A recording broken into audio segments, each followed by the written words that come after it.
तो हकीकत में ये बोल रहे थे कि भाई अपने काम ने संभाल लियो, हमारा नहीं पता कि हम वापसी आवे कि नहीं आवे। उन्होंने उसको पीट दिया कि भाई ये रामपाल का चेला था गया, एक मारो इसको मारो।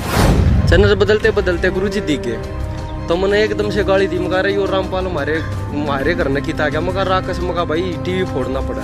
क्या मैंने भाई मगा सुना है भाई डिगल की बाजी है। वैसे डिगल वाले से पूछा तो कोई कह रहा है बराने की बागी थी, कोई कह रहा है भाई करोथा की बागी थी।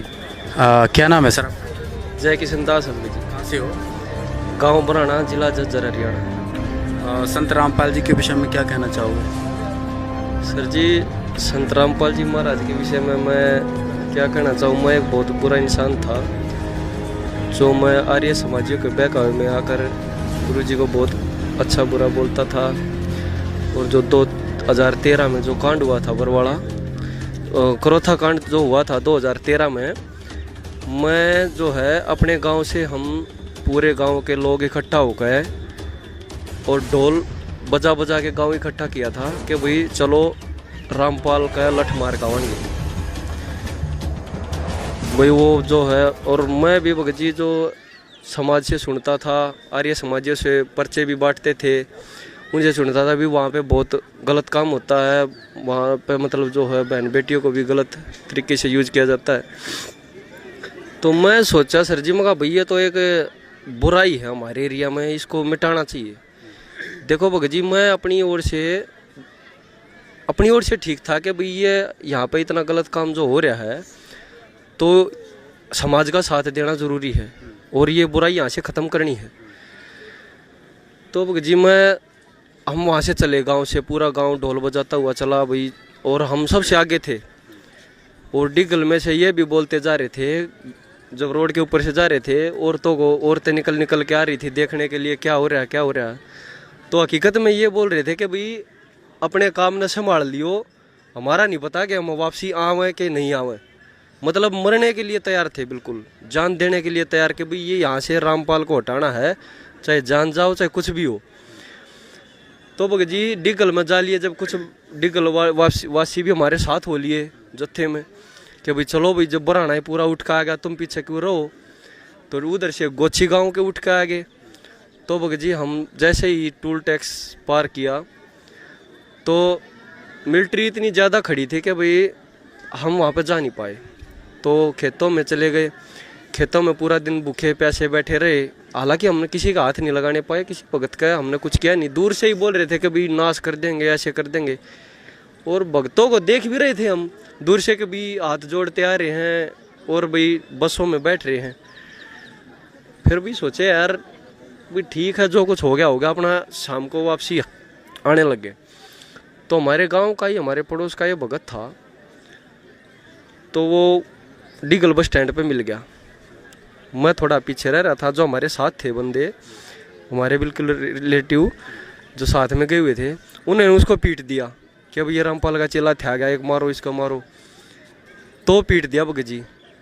हालांकि वो बहुत अच्छा लड़का नेचर का है। फिर मेरा न्यू दुख सा भी आया, मैं कहा यार लड़का तो सीधा था, गलत पीट दिया। वहाँ कुछ भी था यार, अब था अपने गाँव का ही।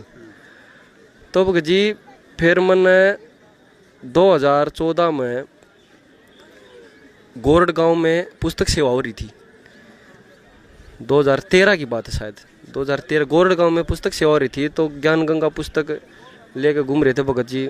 मैंने सोचा भाई ले 10 रुपये की तो है, कितनी मोटी किताब देने लग रहे। मैंने भगत जी वहाँ आने के उसका एक पेज पढ़ा, मैंने बहुत अच्छी लगी। मैं कहा यार ज्ञान तो एक नंबर का है। मैंने उसका पेज मोड़ दिया भगत जी, पेज मोड़ कर रख दिया। मैं उसको नहीं पढ़ने पाया, बिल्कुल भी नहीं, उठाने का टाइम ही नहीं लगा। फिर भगत जी मैंने नई डिश लगवाई थी फ्री वाली, और टीवी भी तभी लेकर आया था, तब तक नहीं था। तो मैंने चैनल बदल रहा था, खाना खाते खाते चैनल बदलते बदलते मेरे मामा का लड़का भी मेरे साथ बैठा हुआ था, संदीप नाम है उसका। चैनल बदलते बदलते गुरु जी दिख गए। तो मैंने एकदम से गाली दी, मगा रही और रामपाल हमारे घर ने किता गया। मगा राकस मगा भाई टीवी फोड़ना पड़ेगा, मगा के यार डिश पड़वानी पड़ेगी, दूसरी लगवानी पड़ेगी। मगा गलत नंबर मिल गया भाई। तो भगत जी मेरे मन में परमात्मा ने प्रेरणा करी अंदर से कि भाई सुनते ले, दुनिया ने क्यों कर बहका रहा है भाई, कोई तो बात होगी, इतनी दुनिया ने बका रहा है, तू सुनकर तो देख ले। फिर भगत जी उस दिन वो 7:40 पे आता था जब सत्संग, 8:40 तक, तो मैं लगभग 8:30 बजे देखने लगा था। तो मैंने उस दिन 10 मिनट का देखा। भगत जी गीता पढ़ा रहे थे गुरु जी के भाई साथ में देगा 12 से 15 श्लोक, रजगुण ब्रह्मा सतगुण विष्णु तमगुण शिव जी की भक्ति करने वाले राक्षस स्वभाव को धारण किए वह मनुष्य में नीच दूषित कर्म करने वाले मूढ़ गवार लोग होते हैं। और मन ने 9 साल हनुमान का बरती रहते हो लिए भगत जी। और कावड़ भी लिया है मैं, 3 कावड़ भी लेकर, डाक कावड़। तो मेरे भगत जी एकदम अचंबा हुआ। मैं कहा यार या के बात व्रत करना भी मना, मका गीता में लिख रखा। फिर गुरु जी ने साथ ही ये बोल दिया कि भी सारा समाज शिक्षित है, पढ़ा लिखा है, तुम ब्राह्मणों का आज तक तुम्हें किसी ने गीता दिखाई नहीं रही है, उसका सहारा ले लेकर तुम्हें गलत पाठ पढ़ा रहे हैं। भाई मैं नहीं कहता, कदे नहीं मानो रामपाल का है तुमने, तुम खुद उठा के देखो, पढ़ा लिखा समाज है। और ये दास बताओगे, तुम खोल के देखो और अपने घर पर गीता लाओ और मिलाओ। तो मेरे भगत जी ने थोड़ी ही चसक ही बनी। मका यार ज्ञान तो मका। फिर टाइम देखा मैंने, मैं आज किस टाइम पर आया है, चला गया। जब मैंने सोचा 8 बजे आया होगा भाई, तो भगत जी मैं अगले दिन फिर उसी टाइम पे खाना हुआ। मैंने भगत जी फिर अगले दिन 8:15 बजे ही चला। फिर तीसरे दिन और सुनने लगा, मेरी माँ बोली रामपाल बनेगा के? मगा माँ ऐसा है, बुरा इंसान भी कुछ न कुछ सीख दे है। हालांकि मैंने अपने आप को बुरा तब तक नहीं मानना था, मैं अपने आप को बहुत अच्छा समझ रहा था। तो ये समझा भाई अच्छे इंसान के गुण हो, बुरे से भी कुछ न कुछ सीख ले, तो हमें हो सकता है इससे भी कुछ सीखने को मिल जाए। तो भगत जी मैंने 1 हफ्ता सत्संग सुना, गुरु जी का सत्संग सुना। मैंने प्रमाण देखे, गीता देखी, परमात्मा ने चारों वेद सब कुछ उठा के दिखा दिया। मैंने भगत जी, हाँ मैंने भगत जी माथा टेक दिया चरना में। मगा गुरु जी आज तो तू मेरा भगवान और मैं तेरा बालक, धरती इधर से उधर हो जाएगी, मैं अब डगमग नहीं हूँगा चाहे कुछ भी हो।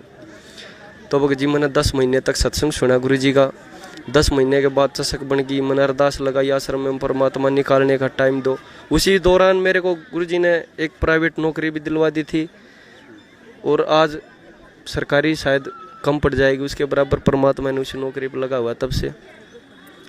तो भगत जी मालिक चीज़ बताइए, आप आर्य समाजी थे, कट्टर आर्य समाजी थे, आपने करौथा आश्रम पे आक्रमण करने भी गए थे आप, फिर ऐसा क्या आपको बहकाया गया था आर्य समाज के द्वारा, क्या फैला? क्योंकि आज भी लोग भ्रमित हैं, तो किन बातों को लेके भ्रमित हैं संत रामपाल जी को लेके?